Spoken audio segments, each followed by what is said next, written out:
Hi. Are you ever concerned that your most creative colleagues at work are from a different planet? Stop worrying, they are.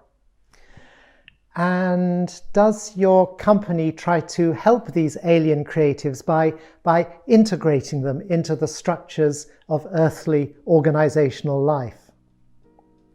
Stop it. It's not helping.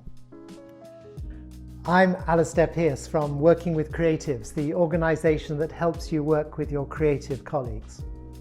This video digs about in the puzzling zone where creativity butts up against company procedures. It's the contested piece of land on which two ideologies meet and sometimes battle, the creatives and the bureaucrats. This video explains why this happens and what a sensible organisation can do about it. Let's examine the forces contesting this awkward space. Bureaucracy first. Of course, a company has to have established procedures.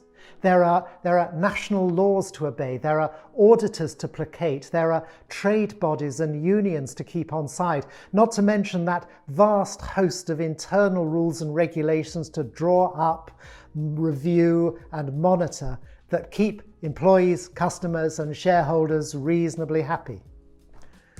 All inevitable, honourable, useful. This is fine. The overall administrative feel of the company aims to be predictable, reassuring and secure. Predictable, reassuring and secure. Are these words you'll choose to describe your creative colleagues at work? No, almost certainly not. So how about unpredictable, startling and insecure, and insecure even to the point where you're sometimes tempted to try a bit of amateur psychotherapy on a few of them.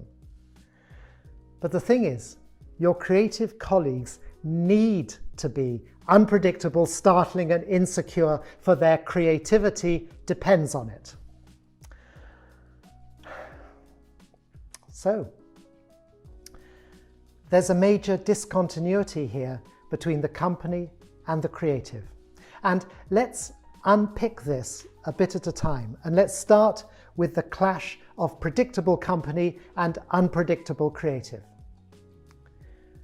Creativity is about change, new products, new ideas, new dreams. Of course, these outputs of the creative mind, they can't be predictable. If predicted, they wouldn't be new. They wouldn't embody change. They're just not creative. Now that face-off between reassuring admin and startling creative. Your company needs to be reassuring. Your creative can't afford to be. The creative imagination is often sparked by a strange mixture of diversity and chaos. It's a soup that is certainly not reassuring, but is the perfect nourishment for new ideas. The diversity ingredient supplies the vast range of unrelated ideas on which creativity thrives, whilst the chaos mixes those ideas together, urging the creative's mind to envision new associations forming. Then they reform, then they argue with each other, but eventually and unpredictably some crystallize into ideas for that new product, that new solution. Startlingly creative ideas. And last, the conflict between company security and creative insecurity. Well, I've already shown that the process of creativity that is based on diversity and chaos is certainly not secure. And it won't take a Sigmund Freud to deduce that the person whose job depends on this weird, wild alchemy with no defined path through the process or even certainty of a positive outcome is also likely to be at least a bit insecure at times.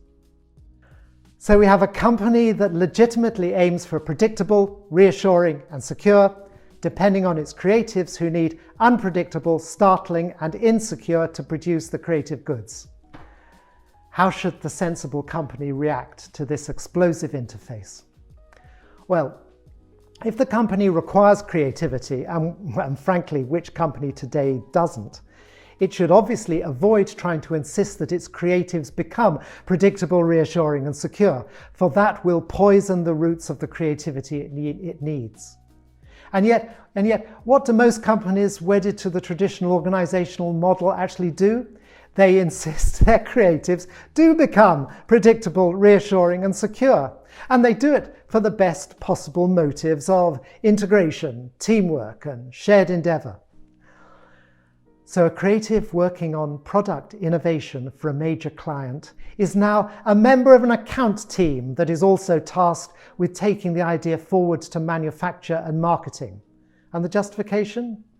Well, the creative will really appreciate being able to see the project through, and it'll be good for them to experience firsthand all the checks and balances, all the compromises, all the real-world constraints of budgets and timescales. That'll surely give them a more complete and rounded picture of the environment within which their next great idea has to work. Wrong, wronger, wrongest. This company is simply tying up the creative in its own predictable, reassuring, and secure necessities, which will strangle the unpredictable, startling, and insecure life vital to the creative. A much better solution is for the company to understand and respect the very different natures of creativity and the organization. And it can do this by not insisting the creatives join the account team that takes the ideas from inception to sales. The creative's work ends with the new idea. He or she almost certainly has neither the skills nor the inclination to take it further.